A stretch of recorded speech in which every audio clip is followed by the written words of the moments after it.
갈라디아서 4장 4절부터 7절까지 말씀, 제가 한 절, 여러분이 한 절 읽고 다 같이 마지막 절 읽어볼까요? 제가 4절 먼저 봉독하겠습니다. 때가 참에 하나님이 그 아들을 보내사 여자에게서 나게 하시고 율법 아래에 나게 하신 것은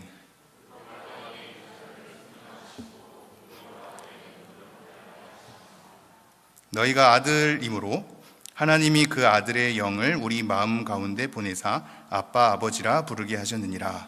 그러므로 내가 이후로는 종이 아니요 아들이니 아들이면 하나님으로 말미암아 유업을 받을 자니라. 아멘. 네, 제가 다시 한번 봉독하겠습니다. 내용 잘 헤아려 주시면 감사하겠습니다. 때가 참에 하나님이 그 아들을 보내사 여자에게서 나게 하시고 율법 아래에 나게 하신 것은 율법 아래에 있는 자들을 속량하시고 우리로 아들의 명분을 얻게 하려 하심이라. 너희가 아들이므로 하나님이 그 아들의 영을 우리 마음 가운데 보내사 아빠 아버지라 부르게 하셨느니라. 그러므로 내가 이후로는 종이 아니요 아들이니 아들이면 하나님으로 말미암아 유업을 받을 자니라. 아멘. 하루의 일과를 마치고 우리가 함께 예배하러 모였는데요, 성령님께서 일하셔서 우리가 하나님을 좀 더 생각하고 특별히 오늘은 예수 그리스도를 좀 더 깊이 생각할 수 있는 은혜의 일들이 우리 가운데 있기를 간절히 소망합니다. 네, 오늘 제목은 성육신이 신앙에 미치는 영향입니다. 성육신이 신앙에 미치는 영향. 이 제목을 한번 바라보시니 어떤 생각이 나는지 모르겠습니다. 먼저는 성육신이 신앙에 미치는 영향이 여러 가지가 있을 수 있겠죠. 여러분이 직감적으로 먼저 느끼는 것은 우리 삶에 어떤 도전이 되고 다짐이 되고 각오가 살아서 우리가 결단하여서 뭔가 하나님 앞에 우리의 삶을 감당하는 것에 대한 영향력을 여러분이 생각할 겁니다. 예수님의 이 성육신을 생각할 때 예수님께서 이 땅에 낮아지심으로 오시지 않았습니까? 그래서 겸손에 대한 것을 우리가 가슴에 새겨서 그래, 나도 예수님처럼 살아내자, 예수님처럼 겸손의 자리에 서자.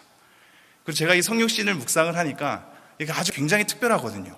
죄 가운데 들어오셔서 죄를 해결하시는 방식입니다. 죄 가운데 들어오셔서 죄를 해결하시는 방식이 성육신이거든요. 우리는 죄와 담쌓아 놓고 세상 속으로 가기를 싫어하죠. 근데 예수님은 세상 속으로 들어왔단 말입니다. 죄 안에 거하셔서 죄를 해결하는 방식을 취했지, 죄를 멀리해서 죄와 담쌓고 우리끼리의 길들을 조성하는 걸로 교회를 형성하시지 않았단 말이죠. 그래서 성육신을 딱 이런 걸 생각하면서 역시 우리도 세상 속으로 나아가자. 세상 속에서 우리의 섬김을, 빛의 역할을, 소금의 역할을 감당하자. 이런 것으로 우리의 삶의 변화, 세상을 변혁시키는 것에 대한 영향력을 제공받아서 여러분 가운데 이 감흥을 받기를 아마도 소망할 줄 모르겠습니다. 근데 성육신이 우리 신앙에 미치는 영향은 이런 것보다도 또 다른 차원에서 생각해 볼 점들이 있습니다. 그게 뭐냐면 성육신을 통하여서 우리가 얻게 되는 은혜의 결과들입니다. 성육신을 통하여서 우리에게 얻어지는, 그리고 열매 맺어지는 은혜의 일들에 관한 것입니다. 이것이 우리의 삶의 변화나 우리의 의지나 우리의 각오나 우리의 결단으로 세상을 변혁시키고자 하는 실천적인 측면보다도 성경을 통하여서 성육신으로 하여금 우리에게 어떤 은혜의 결과들을 제공하셨는가, 하나님이 만들어내셨는가에 대한 차원 속에서 성육신이 신앙에 미치는 영향을 생각해 볼 수 있겠습니다. 그런데 더 나아가 보죠. 저는 그러한 은혜의 결과와 열매 맺음보다도 성육신 자체를 주목하고 싶습니다. 성육신은 어떤 것이란 말인가, 어떤 의도와 목적 속에서 어떠한 방식으로 이루어졌단 말인가에 대한 부분입니다. 성육신 자체에 대한 부분이죠. 그렇다면 정리를 하면 성육신이 우리 신앙에 미치는 영향은 세 가지로 정리를 할 수 있겠습니다. 먼저는 성육신 자체에 대한 의도와 목적, 방식에 대한 부분이고, 그러한 성육신을 통하여서 우리에게 결과되어지는 은혜의 열매들입니다. 그러한 열매들을 통해서 우리는 무슨 삶을 각오할 수 있냐면 예수님처럼 섬기자, 예수님처럼 겸손의 자리에, 예수님처럼 세상을 변혁시키는, 죄 가운데 들어가서 죄를 없애는 예수님의 역할을 감당하자라는 것으로 우리의 영향을 살펴볼 수 있겠습니다. 이 세 가지가 너무나 중요한 이유는요, 우리의 신앙에 대한 어떤 선호도는 시대의 조류를 받는 것 같습니다. 여러분, 아마도 이 제목을 가지고 여러분이 생각하는 신앙의 색깔은 내가 성육신을 통하여서 내 스스로에게 감흥을 받아서 모범이 되신 예수님을 따라서 세상에 대해서 내가 어떠한 일을 감당하는 나름대로의 도전과 동기부여를 받아서 내가 다시 한번 결단하는 것을 여러분은 사모할 겁니다. 그렇죠? 네, 거의 90%는 다 그걸 사모할걸요.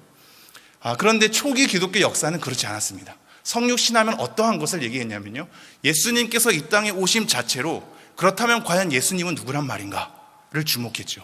예수님을 부르는 것에 대한 호칭, 그냥 그리스도뿐만이 아니라 인자라는 호칭, 하나님의 아들이라는 호칭, 퀴리오스라는 주님이라는 이 호칭이 예수님에게 따라붙는데 과연 예수님의 정체성을 우리가 어떻게 규명할 수 있을 것인가에 대한 관심을 기울였단 말이죠. 그리고 그 관심은 어떠한 연결 속에 펼쳐지냐면 하나님과의 관계로 펼쳐집니다. 예수님이 그러한 존재라면 하나님의 아들이시고 바로 그 그리스도고 우리가 기다리는 그 메시아의 상으로서 온전히 인자로서 이 모든 일들을 감당하신 퀴리오스 주님이시라면, 그렇다면 우리의 신적인 존재였던 하나님과 어떤 관계 속에 있는가에 대한 것을 규명했어야 되는 겁니다. 하나님과 예수님은 어떤 관계란 말인가? 또한 예수님은 정말로 신적 존재라면 정말로 참된 인간일 수 있겠는가? 다시 말하면 예수님은 정말로 참 하나님이신 동시에 참 인간일 수 있겠는가를 관심 두었단 말이죠. 그리고 그러한 관심은 어느 내용으로 흘러가냐면 예수님 안에, 예수님이란 이 존재, 이 인격 안에 신의 본질인 신성과 인간의 본질인 인성 두 가지가 어떻게 함께할 수 있는가에 관심을 가졌단 말이죠. 여러분, 우리의 관심과는 동떨어지지 않았습니까? 우리는 삶에 관심이 있거든요. 그래서 어느덧 복음의 메시지에 대한 관심은 복음에 대한 내용, 하나님의 정체, 하나님이 이루신 일들, 그 일들을 통해서 우리가 얻게 된 은혜의 결과들에 주목하기보단 우리가 가진 삶의 변화를 위해서 얻게 되는 동기부여쯤으로 하나님을 모범적인 하나님으로 만들어버렸습니다. 이게 우리의 시대가 가진, 우리 이 시대의 조류 속에서 형성된 우리 신앙에 대한 선호도입니다. 그러니 지식적이고 이론적이고 성경에 대한 내용은 고루한 것으로 취급돼 버리고 우리의 삶의 직접적이고 실제적이고 실천적인 면모를 강조하게 되죠. 그래서 삶을 강조하게 됩니다. 그러나 여러분, 우리의 삶의 강조는 하나님의 정체성과 하나님이 이루신 일들에 대한 내용을 모르면 아무짝에 쓸모가 없는 것으로 전락할 수 있습니다. 왜 그럴까요? 우리는 아무리 동기부여를 받아도, 아무리 다짐을 하고 각오를 해도, 죄 가운데 들어가서 변혁시키고자 다짐을 해도 우리는 변혁시킬 수 있는 실력이 없기 때문입니다. 바로 넘어질걸요. 바로 번복할 겁니다. 바로 우리 죄에 대한 습성 때문에 넘어질 겁니다. 그 속에서 절규할걸요. 그렇다면 그러한 절규가 반복이 되고 반복이 되면 어떠한 경향이 우리 가운데 길러지냐면, 예배를 해서 무엇하나, 기도를 해봤자 또 넘어질 텐데 내가 다짐을 하고 적용점을 삼는 것이 무슨 소용인가에 대한 것으로 수많은 실천적인 과제가 나를 삼켜버립니다. 우리의 넘어짐을 붙잡는 것은 하나님의 존재와 일하심이거든요. 우리가 세상 속에 나아가서 실천적 과제를 삼는 것은 우리의 삶을 통해서 어떠한 변혁을 직접적으로 끄집어내는 것이 아니라 하나님께서 그런 분위기에 그걸 기뻐하시기에, 하나님께서 그걸 이루셨기에 그런 은혜의 결과를 내가 받았기에 그저 하나님을 따라 하나님께서 일하시니 나도 일하는 것으로 숙제를 삼아 넘어져도 다시 한번 하나님 보면서 일어나고 쓰러져도 다시 한번 하나님의 도우심을 구하면서 세상 속에 들어가는 것으로 연결이 되어야 된단 말이죠. 그런데 그것을 상실해버렸습니다. 성육신이 신앙에 미치는 영향이 무엇인가? 내가 가진 동기부여나 여러분이 가지는 도덕적인 감화, 예수님을 모범으로 삼아서 우리의 삶에 변형시키는 것 정도로만 생각한다면 여러분은 휘발성 신앙에 머물고 말 겁니다. 금방 날아갈걸요. 교회를 떠나자마자 날아갈 겁니다. 그러므로 우리가 주목해 보려고 하는 것은 성육신 자체에 대한 내용, 동시에 성육신 그 자체의 일들을 통해서 우리에게 어떠한 은혜의 결과가 미치게 되었는가를 살펴보고 그 이후에 우리가 어떤 삶의 도전적인 과제를 삼을 수 있겠는가를 살펴보죠. 두려워하지 마십시오. 길게 하지 않을까 합니다. 이 세 가지를 조금씩, 제가 얘기하는 게 성육신에 대한 설명 다도 아니고 성육신이 가져온 은혜의 결과의 전부도 아니고 그걸 통해서 우리가 삶의 과제로 도전을 삼는 내용 전부도 아닐 겁니다. 각각의 역할이 있거든요. 저는 이게 성육신 공동체로서 표현을 삼아서 수요예배가 진행되는 시리즈 가운데 제가 첫 시간이란 말입니다. 그래서 이 1년에 대한 서론격으로 열어갈 겁니다. 서론격으로 종합적으로 하고 감동과 은혜를 받고 도전을 받는 건 다른 목사님을 통해서 받으십시오. 저는 성육신에 대한 정리를 조금씩 하면서 그 속에서 은혜를 받은 것이 무엇인지를 확인한 뒤 성경의 맥락을 쫓아 우리의 삶에 도전적인 과제를 던져주는 것이 무엇인지도 몇 개만 좀 살펴보도록 하겠습니다. 기대되시죠? 네, 그러면 한번 4절 말씀 제가 다시 한번 읽어보겠습니다. 때가 참에 하나님이 그 아들을 보내사 여자에게서 나게 하시고 율법 아래에 나게 하신 것은, 자, 때가 참에를 통해서 우리가 두 가지를 먼저 좀 살펴볼 수 있겠습니다. 먼저 생각해야 될 게 이 내용을 잘 따라와 주십시오. 왜냐하면 잘 생각하지 않아서 낯선, 그러기에 어렵게 느껴지는 내용일 수 있습니다. 그런데 정신을 차려서 쫓아와 하다 보면 하나님 편에서 이것은 꼭 생각해야 될 부분이긴 하거든요. 그게 뭐냐면 때가 참에라는 걸 통해서 우리가 성육신에 대한, 이 땅에 오신 예수님에 대한 사건을 생각할 때 왜 하나님은 사람이 되셨는가에 대한 질문을 할 수 있죠. 중세의 모든 학자들은 왜 하나님이 사람이 되었는가에 대한 주제로 수많은 논쟁을 했단 말이죠. 하나님은 왜 사람이 되었을까요? 를 생각한다면 우리는 성경의 내용을 쫓아갈 때 우리의 죄로 인해서 예수님이 이 땅에 오셨다는 것을 알게 되죠. 근데 이 부분 속에서 한 가지 문제가 생깁니다. 뭐냐면 성육신에 대한 이 사건이 죄에 대한 해결책으로 등장한 것만 같습니다. 그렇지 않습니까? 죄로 인하여서 등장한 것만 같습니다. 예수님이 이 땅에 오셨으니 죄를 해결하기 위한 목적이고 죄 속에서 우리를 구원해 내시기 위한 목적입니다. 그러니 죄의 일어남이 원인이고 성육신이 그 원인을 해결하는 것에 대한 해결책으로 등장하는 것만 같습니다. 그러니 어떤 문제가 일어나냐면 성육신 사건 자체가 원래 하나님이 의도했던 바도 아니고 죄 또한 원래 하나님이 의도했던 바도 아니어서 어느 순간 하나님의 원치 않음으로 죄가 돌발적으로 출현하면서 이 죄에 대한 돌발성을 궁여지책으로 해결하기 위해서 성육신을 끌어다 가져온 것 같은 느낌이 드는 거죠. 그렇지 않습니까? 안 따라와도 어쩔 수 없습니다. 네. 하나님 편에서 잘 생각해 보십시오. 하나님은 진짜 엄청나게 위대하고 전능하시고 전지하신 분이거든요. 그러한 분에게는 의도에 대한 흠이 없습니다. 의도하고자 하는 것에 대해서 돌발성으로 일어날 수도 없을 뿐더러 그 돌발성으로 일어나는 문제를 해결하기 위해서 궁여지책으로 해결책을 그때 다시 만들어내시는 분이 아니란 말입니다. 그렇게 되면 하나님은 연약한 분이요, 부족한 분이요, 돌발성을 맞지 못하는 분이요, 어느 순간 그 문제를 해결하기 위해서 다시 한번 모의해서 해결책을 제시해야 되는 분으로 자꾸 가는 겁니다. 이러한 하나님의 존재는 우리로 하여금 불안하게 만들 수밖에 없죠. 이 땅에 일어나는 모든 죄악들, 그 속에서 신음하는 우리의 고통들, 그 속에서 해결책을 찾는 우리에게 그때마다 바로 궁여지책으로 일하시는 하나님에 대한 분주함으로 읽어질 수 있기 때문입니다. 하나님은 그런 분이 아니거든요. 창조에 대한 부분도 그렇고 죄에 대한 부분도 그렇고 타락에 대한 부분도 그렇고 성육신에 대한 부분도 그렇고 이 모든 것들은 하나님께서 원래 계획하고 뜻하신 바 안에 있었습니다.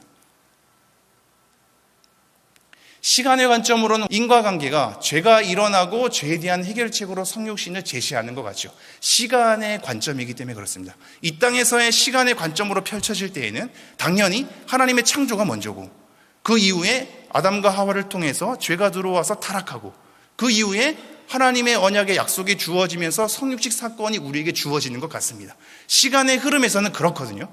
근데 원래 하나님께서 의도하고 계획한 건 시간의 흐름 이전에 하나님의 영원한 존재 가운데에서 뜻하시고 펼치시는 거란 말입니다. 그러니 이러한 하나님의 뜻과 계획 가운데서는 성육신과 죄와 타락의 문제, 이 모든 것은 인과관계 속에서 펼쳐지지 않고 하나님의 깊으신 뜻 가운데 펼쳐지는 겁니다. 이해하셔야 됩니다. 하나님의 기쁘신 뜻 가운데 성육신이 펼쳐진단 말입니다. 죄에 대한 의도치 않음과 그거를 막기 위한 해결책으로서 펼쳐지는 것이 아니라 하나님은 원래 성육신 자체를 목적하셨고 그것을 죄와 더불어서 선을 이루어낼 수 있는 일들로 계획해서 뜻을 펼쳐가는 겁니다. 이게 우리에게 주는 의미가 무엇일까요?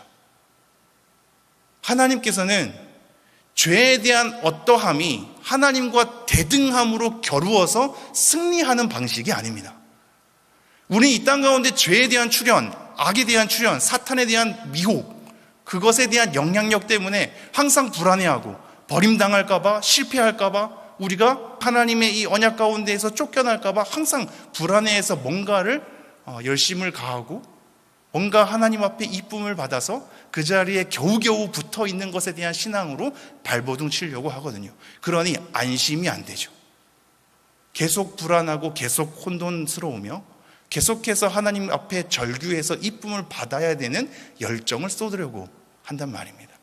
그러나 하나님의 뜻과 계획 가운데 있다는 것은 사탄의 모든 전략 가운데서도 사탄은 하나님 아래에 있으며 사탄의 모든 미혹도 하나님 안에 있고 이 모든 죄에 대한 출현에도 불구하고 성육신으로서 죄를 해결하는 방식이 원래 뜻하고 목적하신 하나님의 계획 가운데 있단 말이죠. 이것을 우리가 생각할 때 우리의 진행되는 삶의 연약함의 과정 가운데 결국은 하나님께서 뜻하고 목적하신 바대로 이 땅을 선하게 완성시킬 것이구나를 우리는 확인할 수 있습니다. 이게 때가 참회를 통해서 먼저 알아볼 한 가지입니다. 두 번째는 때가 참회에 대한 내용 자체는 원래 시간에 대한 충만함이거든요. 크로노스란 단어가 연대기적인 역사의 시간입니다. 그리고 플레로마라는 단어는 충만함이거든요. 역사에 대한 시간이 충만해진 겁니다. 그래서 때가 참회 이렇게 얘기한 거죠. 그렇다면 이것은 무슨 의미냐? 역사에 대한 일련의 모든 과정 하나하나를 하나님께서 사용하시고 그걸 종합하시고 그 모든 일련에 대한 내용들을 다 종합하사 하나님의 때가 충만히 이르렀을 때 하나님의 뜻하신 계획 하나하나가 펼쳐진다는 것으로 우리가 이해할 수 있겠습니다. 그러니 성육신은 죄가 일어난 다음에 곧바로 등장하지 않죠. 아담과 하와가 타락하고 난 다음에 바로 예수님 오셨으면 모든 것이 간단해질 것 같거든요. 근데 하나님께서 그렇게 일하시지 않죠. 때가 차야 됩니다. 역사가 흘러야 됩니다. 과정이 진행돼야 됩니다. 우리는 이 모든 삶의 문제에 대해서 우리의 인생 가운데 다 확인하고 싶어하고 다 해결받고 싶어하죠. 그러니 과정에 대해서 하나님 앞에 견뎌낼 힘이 없습니다. 하나님, 왜 우리는 이런 삶을 살아야 합니까? 왜 우리는 이런 시대에 태어나야 합니까? 왜 우리는 이러한 가정의 삶 속에서 견뎌내야 합니까가 신앙적으로 소화가 안 되죠. 근데 하나님은 때가 있거든요. 때의 모든 과정을 통해서 때가 충만하게 이르렀을 때의 성육신 사건이 도래합니다. 그러니 구약에 대한 모든 일련의 사건은 성육신 사건이 일어나기 위해서 꼭 필요했던 삶의 내용들이었습니다. 하나님께서 한 사람 한 사람을 불러서 하나님의 사람 삼으신 것도, 모든 인류가 타락해서 노아의 홍수를 통해서 새롭게 시작한 것도, 이후에 이 모든 사람들이 아브라함 한 사람을 통하여서 하나님의 약속의 자녀들을 계속해서 펼쳐나간 것도, 이후에 종살이를 하고 광야 생활을 거쳐서 가나안 땅의 모든 땅을 지파대로 다 분배를 받고 나라를 건설하며 나라의 멸망을 확인하고 포로기를 겪고 나서 수많은 선지자들의 외침이 점차 잊혀져가는 침묵의 시간을 보내는 이 모든 일련의 과정이 성육신이 있기 위해서 필요한 역사적인 과정이라는 것을 이해하셔야 합니다. 우리의 삶의 자리도 똑같습니다. 우리는 예수님의 성육신 사건은 예수님의 초림이잖아요. 이것은 예수님의 재림에 대한 복사판이거든요. 우리는 예수님의 재림을 기다리고 있습니다. 이 기다리는 일련의 과정은 필요한 과정으로서 때가 차야 되는 겁니다. 그러니 우리의 삶의 모든 구석구석의 내용들은 우리 스스로 모든 문제를 해결받고 싶어서 하나님 앞에 절규하지만 우리 시대에 확인하지 않고 다음 시대로 넘어갈 수 있는 역사의 과정이 필요한 것으로 사용되어져서 재림이 이루어집니다. 그것을 견뎌내줘야 합니다. 여러분의 삶의 자리, 여러분의 가정의 자리, 내가 이 모양 이 꼴로서 생겨서 이 꼴로서 살아가는 나에 대한 부르심의 자리가 각각 필요한 겁니다. 그 모든 것이 모아져서 때가 참에 재림이 일어날 것이고 하나님의 나라가 완성될 것입니다. 이게 때가 참에라는 한 단어를 통해서 살펴보는 두 가지입니다. 그럼 좀 더 나아가 보죠. 제가 다시 한번 4절 읽습니다. 때가 참에 하나님이 그 아들을 보내사 여자에게 나게 하시고, 보다 성육신에 대해서 직접적으로 들어가 보죠. 지금 뭐라고 말씀하냐면 하나님이 그 아들을 보내사 여자에게 나게 하신답니다. 왜 하나님의 그 아들을, 즉 신적 존재를 여자에게서 나게 하셨을까요? 또 다른 말로 왜 신적 존재가 사람이 되어야만 했을까요? 하나님이 왜 사람으로 이 땅 가운데 여자 아래에서 태어나셔야만 했습니까? 우리가 이것을 조금 더 구약의 내용과 함께 한번 펼쳐보죠. 아담과 하와 이후로 모든 인류는 타락했습니다. 타락했다라는 것은 죄에 대한 책임을 부여받는 겁니다. 그리고 부패와 오염이 일어났다는 것을 뜻합니다. 지금 단어가 낯설지만 맥락은 여러분이 다 이해할 수 있는 맥락입니다. 죄가 들어옴으로 인해서 이 세상, 모든 세상은 부패하고 타락했습니다. 오염되었습니다. 그래서 변질되고 왜곡되었습니다. 이 땅에 일어나는 모든 피조세계가 인간의 범죄로 하여금 피조세계 모든 것 자체에 대한 질서가 다 무너졌습니다. 그러니 이런 질서 속에서 태어나는 모든 피조의 존재는 당연히 왜곡되고 오염되고 부패할 수밖에 없는 거죠. 그럼 이곳 가운데 이 부패에 대한, 죄에 대한 책임을 짊어질 수 있는 존재가 그 어떤 피조물도 없게 됩니다. 이해가 되시죠? 그래서 이 구약 가운데 본인에 대한 죄에 대한 책임, 부패와 오염 때문에 온전히 그 죄에 대한 책임을 짊어질 수 없는 연약함의 존재를 하나님 앞에서 받아들이게 할 수 있는 유일한 하나의 제시로 제사법이 이루어졌죠. 그 제사법은 동물에 대한 희생의 제사로 이루어졌습니다. 여러분 잘 생각해 보십시오. 동물의 희생 제사가 필요한 것은 피는 곧 생명이기 때문입니다. 한 존재의 죽음을 통하여서 한 존재를 살리는 겁니다. 인간은 다 타락했기 때문에 인간에 대해서 그 죄에 대한 책임을, 그리고 부패와 오염을 온전히 대신 지어서 희생할 수 있는 이 땅의 존재가 없었습니다. 그럼에도 불구하고 하나님은 흠없는 제물을 통하여서 제사법을 주셔서 그걸 대신해서 인간에 대한 속죄를 이루어내셨죠. 여러분, 대신 속죄를 이루어냈다는 것이 의미가 있습니다. 왜 인간의 죄에 대한 해결인데 동물이 대신해서 희생제사를 드려야 했을까요? 왜 대신 동물이 희생당하게 되었을까요? 여기서 하나님의 사랑을 읽어내야 되는데요. 대신하는 존재가 없으면 하나님이 살리고자 하는 인간이 죽어야 되거든요. 이해가 되십니까? 우리를 살리기 위해서 누군가를 대신하는 겁니다. 우리가 그것을 담당했다면 우리는 그냥 다 죽어 없어지는 거죠. 근데 하나님은 그걸 원치 않으셔서 죄에 대한 책임이 있고 형벌에 대한 책임이 있으며 부패와 오염 속에 있는 우리 스스로가 당하면 다 없어져야 될 존재인데 우리를 살리시기 위해서 대신할 수 있는 대체물을 세우셨습니다. 그게 바로 동물의 희생제사죠. 근데 문제가 생겼습니다. 인간의 죄인데 동물이 대신하니 온전한 상태의 회복이 있을 수가 없죠. 그렇다면 인간을 대신해서 동물이 아닌 인간의 희생제사가 필요한 겁니다. 그런데 이 인간의 희생제사는 인간이 흠 없어야 되거든요. 부패하고 오염이 되지 말아야 되거든요. 죄에 대한 책임 가운데서 자유로운 분이어야만 되거든요. 그러니 하나님이 인간이 될 수밖에 없는 겁니다. 인간에 대한 존재 속에서는 부패하고 오염이 없는 존재가 없으니, 그래서 모든 존재가 죄에 대한 책임을 질 수밖에 없으니 이것에 대해서 자유로울 수 있는 유일한 존재는 하나님께서 인간이 되셔야만 했던 겁니다. 그리고 또한 이러한 인간이 대신해서, 예수 그리스도가 성육신에서 대신해서 우리의 희생 제물이 될 때 모든 인류가 속죄의 은혜를 입을 수 있는 것은 그 존재가 단순한 한 인간이 아니라 신적 존재이기 때문이죠. 신적 능력을 통해서 모든 사람에게 은혜를 끼칠 수 있는, 영원한 분이 단 한 번의 제사를 통해 영원한 속죄를 가져올 수 있는 유일한 신적 능력을 베푸셨기에 참된 하나님이신 동시에 참된 인간이어야만 온전한 이 땅 가운데 인류를 구원하는 동시에 그의 희생제사 한 번을 통해서 모두가 구속의 은혜를 입을 수 있게 된 것입니다. 이것이 사람 안에 여자에게서 태어난 것에 대한 성육신이 왜 필요한지에 대한 내용입니다. 그럼 그 다음을 보죠. 하나님이 그 아들을 보내사 여자에게 나게 하시고 그 다음 뭐라고 얘기하죠? 율법 아래에 나게 하신 것이라고 합니다. 율법 아래에 나게 하셨답니다. 여러분, 이거 지금 하나하나가 굉장히 중요한 문구거든요. 성육신에서 굉장히 중요한 문구입니다. 하나님이신 예수님께서, 성자 하나님께서 사람이 되신 것으로 그치지 않고 율법 아래에 났답니다. 율법 아래에 난 이유는 율법의 요구를 성취해야 됐기 때문입니다. 율법의 요구는 무엇일까요? 두 가지입니다. 율법을 어겼으니 형벌을 받을 책임이 있고, 율법을 계속해서 순종해야 될 책임이 있는 겁니다. 여러분, 이게 따라오시겠습니까? 지금 우리는 예수님의 구속의 사건을 생각할 때 예수님의 피만 생각합니다. 피는 곧 형벌을 대신 진 거거든요.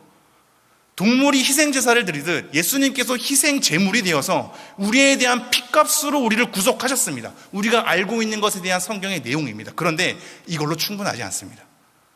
여러분, 죄를 저지르면 율법을 거역한 것 아닙니까?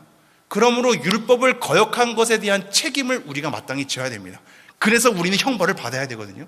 근데 이것으로만 그치지 않는다는 걸 명심해 주십시오. 이것을 어겨서 형벌을 받는 것에 대한 책임을 진 동시에 우리는 이 율법에 대해서 계속해서 지켜야 될 책임이 놓이게 됩니다. 예를 들어 볼까요? 10계명의 제5계명은 부모를 공경하라입니다. 우리가 부모를 공경하지 않을 때 공경하라는 말씀을 어긴 것에 대한 형벌을 받을 책임이 있죠. 그래서 우리는 그 죄에 대한 형벌을 받아야 될 겁니다. 그러나 죄에 대한 형벌을 받는다고 부모를 공경하라는 말이 저절로 성취되는 건 아닙니다. 우리는 여전히 부모를 공경하지 않은 것에 대한 죄에 대한 책임, 형벌에 대한 책임을 지는 동시에 계속해서 부모를 공경해야 되는 거죠. 이해가 되시죠? 예수님이 지금 그 두 가지를 다 이루러 율법 아래에 태어나신 겁니다. 단순히 형벌만 지는 것이 아니라 예수님은 그 생애 자체가, 이 땅에 오셔서 죽기까지 이르는 모든 생애 자체가 율법의 요구를 성취하신 겁니다. 철저한 순종을 통해 모든 숨쉬는 생애의 모든 삶이 하나님 앞에 철저한 순종을 통하여서 율법의 모든 요구를 온전히 성취하신 겁니다. 그러니 두 가지지요. 율법을 어겨서 형벌을 받을 것에 대한 책임과 율법을 지켜야 될 책임에 대해서 온전히 두 개 다 순종하사 생애 가운데 철저히 하나님 말씀 앞에 순종한 것이며, 그게 율법 아래에 놓이신 예수님의 성육신에 대한 내용입니다. 그럼 두 가지를 종합하면 이렇습니다. 참 하나님이면서 참 사람이 된 존재만이 유일하게 우리에게 구속의 은혜를 가져다 줄 수 있었기에 여자에게서 태어난 것이며, 율법 아래에 태어나서 율법에 대한 모든 형벌에 대한 책임을 지는 동시에 율법을 온전히 순종해야 될 목도 예수 그리스도께서 완성하신 것입니다. 그러고 나니 어떤 일이 일어나느냐? 5절입니다. 율법 아래에 있는 자들을 속량하시고 우리로 아들의 명분을 얻게 하려 하심이라. 이 두 가지의 목적이 달성된 것입니다. 율법 아래에 있는 자들을 속량한 겁니다. 속량은 대가를 지불해서 온전한 신분과 상태를 되찾는 걸 얘기하거든요. 예수님이 대신해서 죄값을 치러서 우리에 대한 신분과 상태를 되찾게 하셨습니다. 그것이 율법을 통하여서 속량하신 거고요. 이것으로 그치지 않고 우리로 아들의 명분을 얻게 하셨죠. 즉 우리로 하여금 죄에 대한 문제에 대해서, 부패와 오염에 대해서, 형벌에 대한 책임에 대해서 대신 대가성 지불을 하시고 난 다음에 온전히 하나님에 대한 공의를 만족하사 우리로 하여금 자유하게 한 동시에 자유자로서만 사는 것이 아니라 하나님의 아들로 귀속시킨 겁니다. 이게 성육신에 대한 은혜의 결과입니다. 속량하시고 우리를 자녀 삼으셨다. 그러면서 6절 이렇게 이어집니다. 너희가 아들이므로 하나님이 그 아들의 영을 우리 마음 가운데 보내사 아빠 아버지라 부르게 하셨느니라. 우리를 아들 삼았기 때문에 하나님이 우리 가운데 아들의 영, 성령이거든요. 예수님의 구속으로도 모자라, 하나님과 자녀된 것도 모자라 우리 안에 성령을 보내주셔서 우리 마음 가운데 그 성령을 통하여서 아빠 아버지라 부르짖게 하셨답니다. 즉 소통하는 관계, 친밀한 것에 대한 하나 되는 관계로 그냥 자녀로 삼은 것을 넘어서서 아버지와 온전히 소통해서 친밀함을 누릴 수 있는 사랑의 관계로 맺었답니다. 이것이 성육신이 우리에게 가져다 준 은혜의 결과들입니다. 그러면서 7절 이렇게 얘기합니다. 7절 한번 다 같이 읽어볼까요? 시작. 그러므로 내가 이후로는 종이 아니요 아들이니 아들이면 하나님으로 말미암아 유업을 받을 자니라. 이제 이러한 자녀가 되었기에 하나님께서는 상속자로서 우리를 부르신다고 얘기합니다. 하나님의 나라를 유업으로 받는 거거든요. 하나님께서 완성하실 하나님의 나라를 아빠, 아버지라 부를 수 있는 친밀한 관계와 사랑의 관계인 그 자에게 하나님의 나라를 같이 건설하고 같이 누리며 하나님의 나라를 같이 완성하는 자로서 참여시키사 하나님의 상속자로서 같이 하나님의 완성을 이루게 하시는 것으로 우리에게 약속하고 있습니다. 이것이 성육신이 가지고 있는, 그리고 성육신을 통하여서 우리의 은혜의 열매를 맺게 하는 내용들입니다. 그럼 여러분, 이 말씀을 가지고 우리가 생각할 때 그렇다면 과연 성육신이 강조가 된 다른 성경 가운데에서 이 성육신이 어떠한 맥락 속에서 강조되었는가를 간략하게 살펴보면서 마무리를 하죠. 요한복음 1장 14절입니다. 요한복음 1장 14절을 제가 한번 읽어드리죠. 말씀이 육신이 되어 우리 가운데 거하심에 우리가 그의 영광을 보니 아버지의 독생자의 영광이요 은혜와 진리가 충만하더라. 말씀이 육신이 되어가는 성육신이거든요. 이 성육신 사건이 요한복음 1장에 등장하는 맥락은 참 빛이신 예수 그리스도가 세상 가운데 각 사람에게 빛을 비춰주는 거거든요. 그리고 이것을 통해서 영접하는 자, 곧 그 이름을 믿는 자들에게는 하나님의 자녀가 되는 권세를 주는 것으로 연결이 됩니다. 빛을 비추시고 자녀 삼는 것에 대한 목적의 강조 속에서 성육신이 등장하고 있습니다. 로마서 8장으로 가보죠. 3절을 제가 읽어보겠습니다. 율법이 육신으로 말미암아 연약하여 할 수 없는 그것을 하나님은 하시나니 곧 죄로 말미암아 자기 아들을 죄 있는 육신의 모양으로 보내어 육신의 죄를 정하사. 성육신이죠.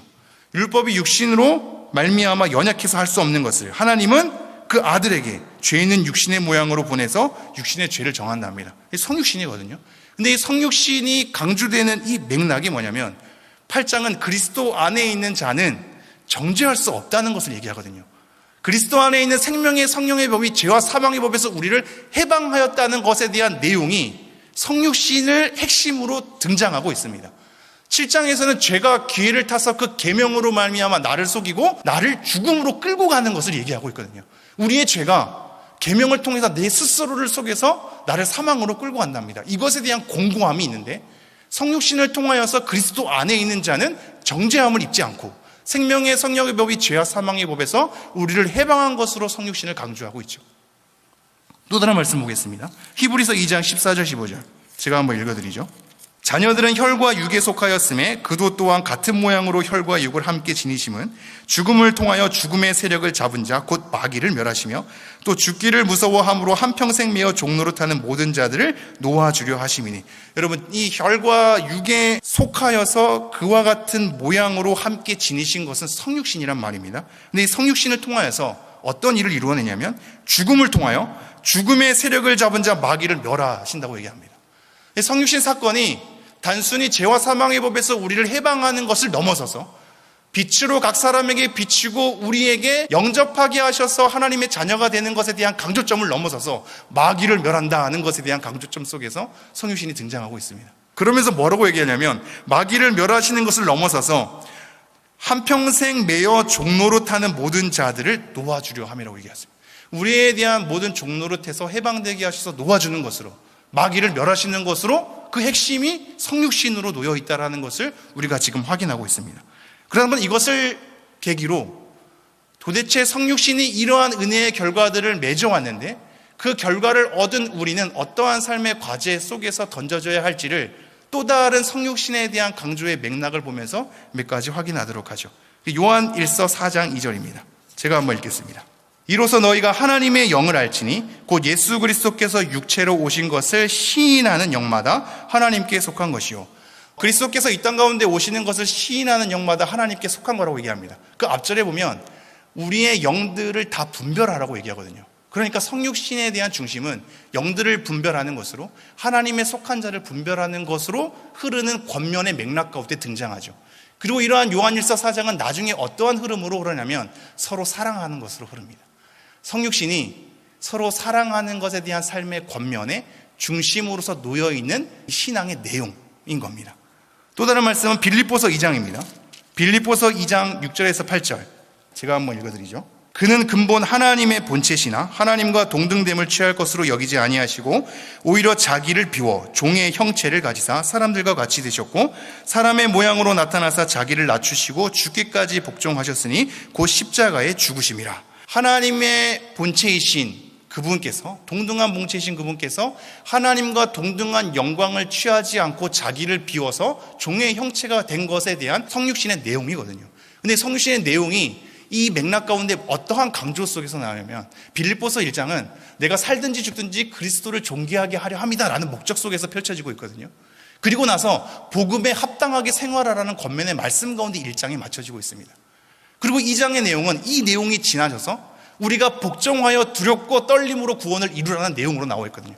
그럼 결국 그리스도를 존귀히 여기고 복음에 합당하게 생활하고 온전히 복종하여서 두렵고 떨림으로 주가 이루신 구원을 함께 동참하여 완성을 향해 달려나아가는 것에 대한 겉면의 맥락 가운데 하나님의 본체이시나 하나님과 동등됨으로 여길 것을 취하지 아니하시고 종의 형체로 오신 것에 대한 성육신의 내용이 등장한다는 것입니다. 여러분, 우리에 대한 이 성육신의 내용을 잘 헤아려 주십시오. 성육신에 대한 내용 자체는 어마어마한 은혜의 결과와 우리에 대한 삶의 과제를 가져오는 것으로 우리에게 던져주고 있습니다.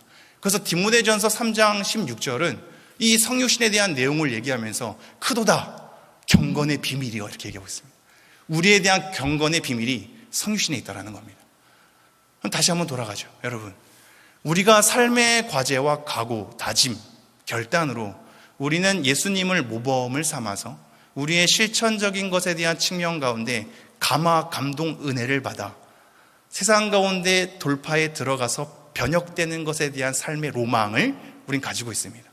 지금도 제가 이렇게 막 열띠게 했지만 고루하고 지루하고 관심 없는 영역일 수 있겠습니다. 근데 여러분 명심할 것은 여러분이 정말로 삶의 변혁을 가져오는 예수님을 따라 실천적인 과제를 감수해가는, 그리고 이 땅 가운데 계속해서 하나님의 사람으로서 그리스도인에서 잘 살아내는 것에 대한 버팀과 인내와 깡이 생기려면 성육신에 대한 믿음의 내용을 여러분의 신앙의 본질로 삼아야 합니다. 여러분의 신앙 가운데 취사 선택하는 내용이 아니라 성육신에 대한 내용은 믿음의 본질입니다. 여러분의 신앙에 소유한 것에 대한 내용의 본질이란 말입니다. 이것에 대한 내용의 본질이 여러분의 신앙 가운데 고백되지 않으면 여러분이 가지는 실천적인 과제는 금방 넘어질 겁니다. 아무런 소용없이 쓰러지고 말걸요. 우린 순서를 잘 따라오셔야 됩니다. 성육신에 대한 자체의 내용을 확인하고 그로 인해서 맺어지는 은혜의 결과들을 묵상하고 그 은혜의 결과들을 통해서 하나님을 따라 하나님께서 기뻐하시는 것이 무엇인지를 상고하며 우리의 삶의 과제를 실천해 나아가야 할 것입니다. 우리가 하나님의 나라가 이루기까지 이 삶의 과제 가운데에서 계속해서 성육신을 묵상하시고 하나님의 나라를 소망하면서 때가 참에 이루실 하나님의 신실하심을 기대하고 우리가 각각 놓여있는 우리의 삶의 부르심들을 하나님 앞에 정직하게 살아가는 여러분 되었으면 좋겠습니다.